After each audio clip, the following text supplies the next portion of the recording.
지난 시간까지는 육효를 이해하기 위한 가장 기본적인 베이직에 대한 부분을 같이 한번 살펴봤다라고 하면은요. 그러니까 이렇게 뭔가 뼈대 골조가 있다라고 하면 그래도 육효를 이렇게 인테리어하는 이런 이제 기본적인 이론들이 있습니다. 그런 거를 조금 오늘부터 같이 한번 공부해보는 그런 순서로 진행을 하겠습니다. 그거 들어가기에 앞서 이제 우리가 기본적인 이론들, 개념들, 용어들 이런 것들을 한번 같이 공부해봤는데 이렇게 이제 이게 점학이니까요, 그렇죠? 뭔가 괴를 통해 가지고 내가 궁금한 목적사에 대해서 뭔가 이제 답을 구하려고 하는 거기 때문에 점을 치는 순서. 그러니까 이제 오리지널로는 이렇게 하시면 좋습니다. 좋고 뭐 급하거나 또 빠르게 진행해야 될 경우라고 하면 요즘에는 이제 다양한 도구들이 방편이 마련이 되어 있기 때문에 활용하실 수 있는데 어쨌든 이 점이라고 하는 거는 그렇죠. 이렇게 그러니까 이런 거죠. 우리가 이렇게 어떤 사물을 보면 이게 입체가 있잖아요. 그러니까 점이 있고 점들이 이어져 있는 이렇게 선이 있고 그렇죠. 이게 선이 모아지면 이렇게 이제 면이 되고 이 면이 모아지면 입체가 되고 3차원 공간이 되고 이 3차원 공간을 드러내는 거는 4차원에서 이렇게 그걸 배경으로 해서 3차원이 인지가 되는 거죠. 그렇죠? 그러니까 그럼 어떤 차원을 구성하는 것 중에 가장 기본이 되는 게 사실은 점이죠. 그러면 점은 점으로 따로 단독적으로 분리해서 존재하느냐 그게 아닌 거죠. 우리가 어떤 사물을 보면 그 대상이 보이는 거고 사실은 그 대상에 주시를 하니까 대상 이면에서 대상을 그러니까 무대가 있기 때문에 배우가 보이는 건데 우리는 무대를 보지는 않아요. 이 배우를 보려고 하는 거지, 그렇죠? 근데 그 배우를 구성하는 세부적인 인자들이 이렇게 면으로 선으로 점으로 이루어진다라는 거예요. 그러니까 가장 어떤 움직임의 시작에 이걸 기미라고 얘기를 하죠. 징조라고도 얘기하고 조짐이라고 얘기하고. 그러니까 점이 모여서 선이 되는 거고. 선이 모여서 면이 되는 거고. 그러니까 그 출발점에 대한 단초, 시초를 내가 어떤 도구를 통해 가지고 연결고리 매개를 통해 가지고 그거를 취하는 거예요. 이걸 취하는 걸 우리는 상을 취한다, 상을 취상한다 이렇게 얘기를 하는 거죠. 그래서 가장 근원적이고 중심적인 건 뭐냐면 내 마음입니다. 마음. 이렇게 이 정성스러운 마음, 그러니까 전이란 마음이죠. 오로지 전자 이렇게 한일자 한 가지로 집중되어 있는 마음. 우리가 공부할 때도 공부를 하려면 공부에 뭐 내가 하고 있는 일, 다른 일을 뭘 하려면 그 일에. 그러니까 그거를 이렇게 온전할 전자를 써서 전념한다라고도 얘기를 하고 전일하게, 그러니까 하나의 마음으로 딱 그 생각만 하고. 괴를 얻어야 되는 거예요. 아니, 왜 점을 쳤는데 잘 안 맞습니까? 그러니까 뭔가 하는 순간에 이거를 생각하면서 이 문제를 나는 궁금하다라고 말로는 표현하면서 마음속으로는 어때요? 찰나든 내면에서든 두 가지 마음, 세 가지 마음, 여러 가지 마음이 있는 거지. 그러니까 점이라는 게 에너지가 응집이 돼서 그게 상으로 연결돼서 캐치가 돼야 되는데 그 순간에 입력되는 입력 데이터, 입력의 원 소싱 자체가 어떻다라는 얘기, 집중도가 흐트러졌다는 얘기지. 그러니까 그런 거예요. 그러니까 이게 점이 틀리는 게 아니고 점을 치는 사람의 마음가짐, 점을 통해서 뭔가 궁금사를 해결하자고 하는 묻는 사람의 마음가짐, 이런 것들. 그래서 원래는 점은 이렇게 자점을 원칙으로 한다라는 게 그런 거죠. 내가 궁금한 거, 내 사안에 대해서 묻는 거예요. 점자가 있고 복자가 있으면 점자는 물어보는 사람이고 복자는 나온 그 상을 읽어가지고 내 공부한 걸 통해서 이렇게 얘기를 해주는 거고. 그러니까 이러한 그 피와 아와의 교감이나 이런 호응이나 이런 것들이 순일하게 전일하게 온전하게 통일되게 연결되면 점사가 잘 떨어집니다. 그 상이 잘 포착이 돼요. 근데 내가 무슨 그 체면 때문에 애둘러서 뭐 그런 거 있잖아요, 그렇죠? 속마음은 아닌데 말로는 다른 걸 묻는다든지 그럼 점이 응하지는 않습니다. 그런 거예요. 그런 거. 그래서 가장 중요한 거는 이렇게 내가 통일된 마음, 순일한 마음, 온전한 마음, 순전한 마음. 그래서 뭔가 내가 마음이 막 급하거나 막 두렵거나 마음이 평정심이 없거나 기울어져 있고 이럴 때 점을 치지 말라는 얘기예요. 마음을 평온하게 하고 항상 괴를 작괴를 할 때도 일단은 그 순간만큼 심호흡을 좀 하고 평안한 상태에서 내가 궁금한 사안에 대해서 잠깐이라도 뭐 1, 2초라도 마음속으로라도 원래는 방식이 있어요. 이렇게 조금 천하 언제리요, 뭐 이렇게 고지즉응하시니 모년무월 누가 무슨 일에 대해서 알고자 하니 이렇게 물비소시 이렇게 조금 뭔가 그런 행위를 통해서 내 마음을 조금 추스리는 거지. 근데 그렇게 복잡하게 안 해도 그냥 잠깐이라도 내 마음을 좀 정화시키면서 편안하게 하면서 내가 진짜 이 사안에 대해서 알고자 한다, 알고 싶어 한다 하는 정성스럽고 순일한 마음으로 그 마음을 먼저 내가 갖추고 나서 괴를 뽑는 게 우선은 가장 첫 번째 선결 어떤 그 자세입니다. 태도. 그게 이제 돼야 내가 자점을 치든 대점을 쳐주든 누구 묻는 사람에 대한 뭔가 이렇게 해주든지 간에 그래야 호응도나 정확도나 연결도가 있다. 이게 저는 가장 첫째라고 봅니다. 첫 번째. 그래서 그런 순서에 의해서 우리가 쭉 지금까지 공부했던 거를 이제 괴를 대성괴를 작괴를 하죠, 그렇죠? 대성괴를 작괴를 하면 이렇게 64괴 중에 괴 하나가 나옵니다, 그렇죠? 64괴 중에 하나가 나와서 그거를 기본적으로 일단 어쨌든 이런 순서를 해나가면 이제 빠뜨리는 게 없죠. 요즘은 앱을 통한다라면 그냥 거의 리얼타임으로 딱 나오기 때문에 빠질 리는 없는데 혹여라도 내가 뭔가 이렇게 고요한 상황에 시간에 환경에서 내가 이렇게 어떤 괴를 한번 이렇게 정성스럽게 뽑아보려고 한다. 이럴 때는 항상 이렇게 괴첩, 뭐 그냥 옛날 말로는 괴첩이라고 하는데요. 내가 전용으로 하나 노트 같은 거 하나 이렇게 마련해 주시면 좋습니다. 그게 왜 그러냐면 유심유념이라 해서 항상 괴라고 하는 거는 점이라고 하는 거는 과거를 현재를 물론 연결되어 있는 흐름은 있지만 주로 효용성 있는 게 미래사예요. 미래사. 그러니까 미래라는 건 안일미의 올래자가 아직 안 왔다라는 얘기예요. 1분 뒤도 1초 뒤도 10분 뒤도 한 달 뒤도 1년 뒤도 3년 뒤도 아직 안 온 거예요. 그 안 온 거에 대한 사안을 미리 상으로 보여준다라는 거거든. 이 괴상이라는 게. 그러니까 뭔가 이렇게 어떤 점을 뭘 쳤으면 그게 물론 뭐 하루짜리, 일주일짜리, 뭐 한 달짜리, 1년짜리 딱딱 해소되고 지나가는 것들이 있어요. 근데 내가 언제 결혼할 것인지, 언제 돈이 벌릴 것인지, 어떤 집이 언제 내 땅이 선산이 팔릴 것인지 이런 것들이 금방금방 해결되지 않는 것들이 있을 수가 있어요.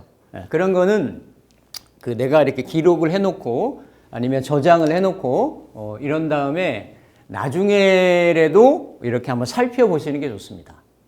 그래서 그걸 피드백을 한다든지 확인을 한다든지 결국 시간이 검증해 준다라고 얘기를 하거든요. 점학은 시간이 세월이 검증을 해준다. 지금은 나는 이상을 읽어가지고 얘기를 해주지만 결국 시간은 뒤로 가는 게 아니고 앞으로 가는 거기 때문에 앞으로 미리 보여졌던 상황들이 이게 맞춰져 가는 거예요. 현실화가 되나가는 거예요. 그렇죠? 그러니까 자연에서의 흐름은 봄, 여름, 가을, 겨울, 아침, 점심, 저녁, 밤 이렇게 돌아가잖아요. 그렇죠? 결국 돌아가는 이런 순환의 흐름에 따라서 내 개인사든 어떤 목적사든지 간에 그런 흐름에 따라서 그런 부분들이 구현되고 실현된다라는 거죠. 그래서 그런 어떤 훈련 같은 것, 중요한 것들은 한번 이렇게 내가 이렇게 계속 피드백에서 추적해서 그걸 살펴보려고 하는 이런 것들이 같이 이렇게 연결이 되면 내 공부하는데도 굉장히 도움이 많이 되고요. 이건 뭐 그 제 방식이라기보다도 예전에 그 징산부격이라고 거의 뭐 바이블 같은 형태인데 나중에도 공부를 하시면 좋습니다, 여러분들이. 그 야학노인이 했던 방식이에요. 이 사람이 그 당시 수명을 한 40년 정도 본인이 점을 쳤다라고 얘기를 하는데, 쭉 그 내용을 보면 한 20년 전, 30년 전 것도 기억을 해가지고 피드백을 해주는 내용들이 나와요. 점사의 내용들이. 책에 나온들이. 그래서 그거는, 굉장히 그 학자적인, 어떤 이걸 통해가지고 뭔가 그 자기가 이 육효학이라는 걸 통해서 뭔가 이렇게 그 기륭화복이라든지, 뭔가 그 인간사의 어떤 이런 미래사를 추론한다든지, 그런 어떤 공부하는 방식, 연구하는 방식, 그렇죠? 그런 부분들이 어쨌든 우리도 좀 필요하지 않겠나. 그런 부분에서 저도 이제 배우는 바가 많이 있고요. 자점이든 대점이든 정갈한 마음으로 주변도, 그러니까 예전에는 보통 그 주역 작계를 할 때는 항상 뭐 목욕 재개하고, 그렇죠? 이렇게 그 주변 정리도 정갈하게 하고 그 작괴하는 이런 그 공간이 있죠. 이렇게 그런 데서 이제 향 하나 피우고 그랬다라고 하는데, 요즘 뭐 시대가 달라져서 그런 정도까지는 아니더라도 마음은 조금 이렇게 순일하고 정갈한 마음을 가지면 좋다. 그리고 자기만의 일정한 방식으로 하면 좋겠습니다. 소성계 두 개가 작괴가 되면 이제 괴가 배치가 되겠죠, 그렇죠? 배치가 되고 이게 이제 뭐 예를 들어서 그 전체적인 괴의 의미를 살펴보는 것도 도움이 된다. 그러니까 이건 나중에 육효 공부하고 연결되는 거니까 뭐 주역 공부까지도 만약에 이렇게 여력이 있어서 관심이 있어서 확장을 하고 싶다라고 하시면 괴 자체는 64괴 자체는 괴 자체의 본래 의미가 있거든요. 그러니까 그런 의미도 같이 공유를 하시면 좋습니다. 괴를 작괴를 한 다음에 세응을 먼저 붙일 수도 있고, 아니면 그 어떤 납갑을 먼저 붙일 수도 있어요. 그거는 순서에 따라서 이렇게 하시면 됩니다. 그래서 그거를 괴를 꾸미는 일이다 이렇게 얘기를 해요. 그러니까 작괴를 한다라는 건 내가 뼈대를 세우는 거고, 뼈대를 큰 굵은 뼈대를 세우는 거고, 거기에 비신을 붙인다든지 납갑을 붙인다든지 이렇게 동요를 파악한다든지 복시를 본다든지 이런 것들, 이런 것, 또 세응을 붙인다든지 이런 것들은 내가 그걸 그 상을 상징 체계를 보기 위해서 파악을 하기 위해서 이렇게 그 괴를 이렇게 장식하는 거죠. 그러니까 주역하고 다른 거는 주역은 기본적으로 64괴고 6변 해가지고 384효 정도의 기본적으로 세팅이 돼 있어요. 근데 이거를 조금 더 세분해서 무동에서 6개 다 동하는 것까지. 이거를 육교에서는 진발효라고 얘기를 해요. 진발괴라고 얘기를 하죠. 다 동했다라 해가지고. 그럼 이게 4096가지가 나오는 거예요. 그러니까 주역에서는 최대 경우의 수의 가지수, 내가 점사를 보려고 하는 그 괴변, 효변들이 4096가지가 나오는 거야. 기본적인 프레임이. 근데 여기는 기본적으로 연월을 동하니까 연이 예를 들어서 지지만 쓰지만, 그러니까 월이를 쓰니까 월이 12달이고, 그쵸? 그리고 육수까지 하면 60일이니까 60 곱하기 12달 하면 그만큼이 배수율이 더 넘어가는 거죠, 그쵸? 그럼 기본 프레임만 한 270만 가지 정도가 나와요. 굉장히 인간사가 그 270만 가지까지 나올 필요가 있나? 없지. 그만큼 디테일하다라는 거죠. 점을 치는 시점이나 날이나 이런 거에 따라 가지고. 그래서 이런 이제 우리가 쭉 배웠던 거를 순서에 입가 그래서 그렇죠. 요거는 납갑, 육신, 복신, 동요 이렇게 표시하는 것들을 먼저 하셔도 되고 세응을 먼저 붙이셔도 됩니다. 그 다음에 육수를 붙인다. 그리고 동요에 의해서 화출된 변요에도 비신과 육신을 붙이고 변괴의 의미도 한번 이렇게 살펴봅니다. 본래 주역에서는 무슨 사대 흉괴라든지, 뭐 길괴라든지, 뭐 무슨 관직을 보는 그런 공명점에 보는데 유리한 꾀라든지, 뭐 이런 기본적으로 주역에서 얘기하는 그런 괴의 구분들이 있어요. 근데 주역은 그런 괴의 본래 의미를 먼저 보는 게 아니고 나타난 이러한 일과 월의 각각의 이렇게 납감이나 이런 육친에 의해서 생극관계, 생극제와 관계를 가지고 살피는 거기 때문에 그래도 뭔가 괴의 의미, 변유의 의미도 한번 살펴보시는 것이 의미가 있다. 그리고 그 다른 어떠한 학문보다도 명리보다도 그 이 공망의 의미가 상당히 중요합니다. 공망. 그러니까 명리에서는 뭐 공망을 보내, 안 보내, 있네, 없네, 작용력이 강하네, 약하네 이렇게 말들이 많지만 점학에서는 공망을 빼놓고 공망을 얘기 안 하고서는 성립이 안 돼. 안 돼. 그래서 공망은 반드시 적용을 해야 된다. 그래서 복신이든 이렇게 납갑에 붙어 있든 아니면 변유에 붙어 있든지 간에 그래서 공망을 먼저 이렇게 찾고 이 그 육회에도 고법에 보면 다양한 신살들을 많이 썼어요. 근데 그러니까 약간 이 복서정종하고 이 증산복역하고 요 책이 갖는 의미들이 뭐냐면 이 점학에서도 그 이전에 했던 방식하고 그 이후에 했던 방식이 약간 명리의 고법과 신법으로 나누어지는 이런 어떤 그 구분점이 있어요. 그러니까 이런 적천수라든지 자평인전이라든지 이런 게 나오면서 뭔가 그 전에 신살 위주로 단식 판단 위주로 뭔가 해석을 하려고 했던 부분들이 바뀌어진 거죠. 마찬가지로 여기에서도 이제 그 신살에 대한 부분은 그 증산복역에 쓰는 같은 경우는 공망하고 공망은 신살이 아니지만 공망하고 그 다음에 록신은 내가 일 기준으로 해서 인일점이라고 하면 그렇게 이 괴에 이렇게 인이 들어가 있으면 납갑이 인이 들어가 있으면 이걸 록신이라고 하는 거예요. 이걸 길신작용으로 이렇게 그러니까 길흉작용이 뚜렷하다라고 얘기하는 거죠. 그래서 이런 록하고 천을귀인하고 영마하고 천이살이라고 해서 봄술 그러니까 봄술 가을 기운 그러니까 가을 진 겨울미 그 다음에 여름 축 이래가 진술축미를 가지고 천이라고 쓰는 게 있어요. 있는데 어쨌든 그 네 가지 정도만 이렇게 신사를 씁니다.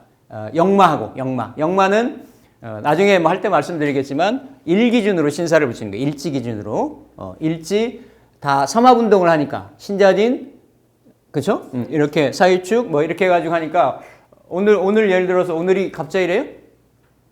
맞죠? 그럼 오늘 신자진 운동하는 거예요, 그렇죠? 신자진이니까 인이 뭔가 들어있으면 그게 영마인 거지. 나머지 다 붙는 거에 영마적인 성향을 가미를 하는 거야.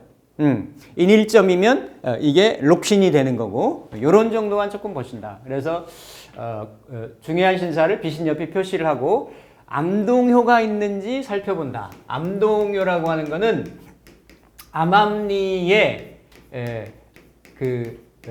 동했다. 그럼 암동 반대 거는 뭐냐? 명동이라고 하는 거예요. 명동은 정괴, 본괴에 동안 에너지가 있으면, 동안 효가 있으면 그걸 명동이라 하고, 그러지 않고 암암리에 동했다라는 거는 월의 생과 비화가 돼 있는데, 지금 같은 경우 예를 들어서 병자월이라고 하면, 지지만 보니까 사는 병자월이라고 하면,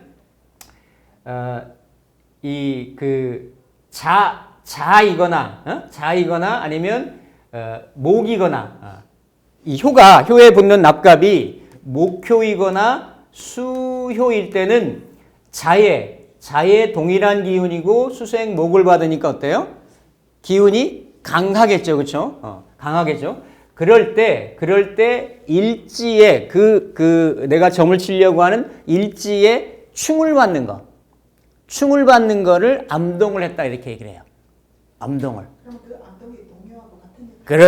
그렇지. 삼합을 볼 때도 같이 보고, 뭔가 생극을 볼 때도 같이 보고, 그래서 그러니까 다른 책에는 이걸 암동은 암암리에 정효의 명동의 절반 정도의 뭐 부지불식간에 이렇게 보는데 야학노인은 그렇게 보질 않았어요. 암동도 명동하고 동일한 효과가 있다. 동일한 작용력이 있다. 그래서 또 다르게 동하는 거다. 그러니까 올해 예를 들어서 오늘이 자월의 갑자일 자일점이라고 하면 어느 글자에 그쵸? 어디 글자에 예를 들어서 요러한 수나 그러니까 오늘 같은 경우는 암동이 잘 안 생기지. 예. 원래는 그쵸? 이렇게 수이면서 화가 있다든지 뭐 이럴 때 이렇게 있으면 수일점인데 자가 들어있단 말이에요. 그쵸? 그럼 자가 있고 좌우축이 되니까 이게 동이 되니까 암동이 된다 이렇게 보는 거지. 이해되시죠? 그쵸? 우리 명리하신 분들은. 그래서 이런 암동요가 있는지 살펴본다.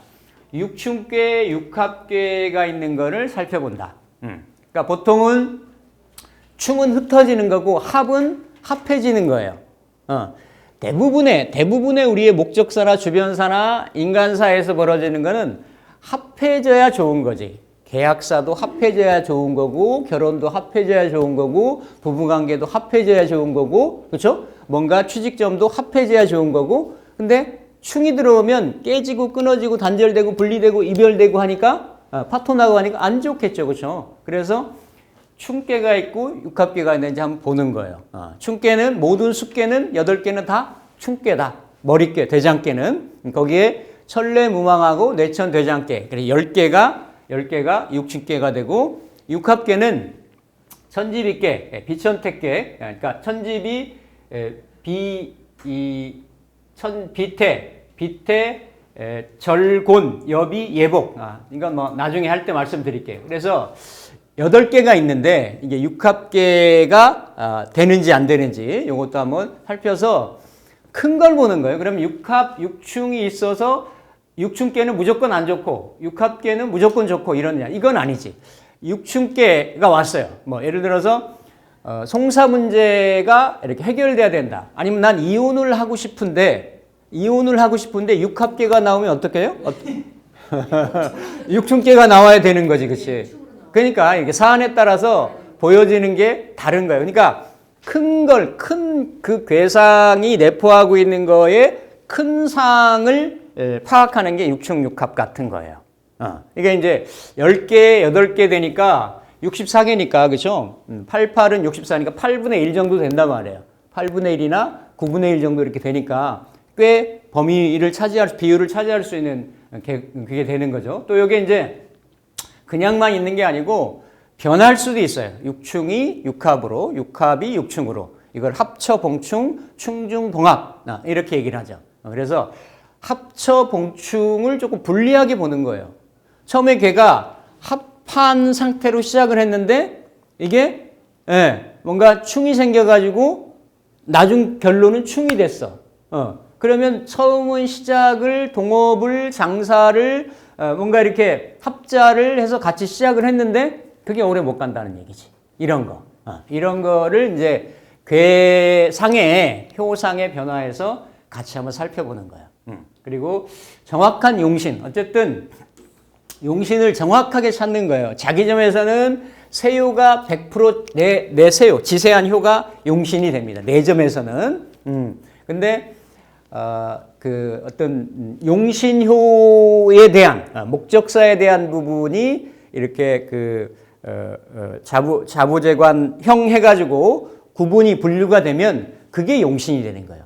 그 용신이 1월 동요, 변효에 어떠한 작용력이 있는지, 힘이 있는지, 약한지 이런 거에 따라서 일단 용신을 먼저 정확하게 찾고 그 용신을 찾아서 내가 만약에 합격점이다. 요즘 이제 뭐 수능들 다 보고 시험했으니까. 그럼 합격점 보려면 어쨌든 기본적으로 부를 봐야 돼요.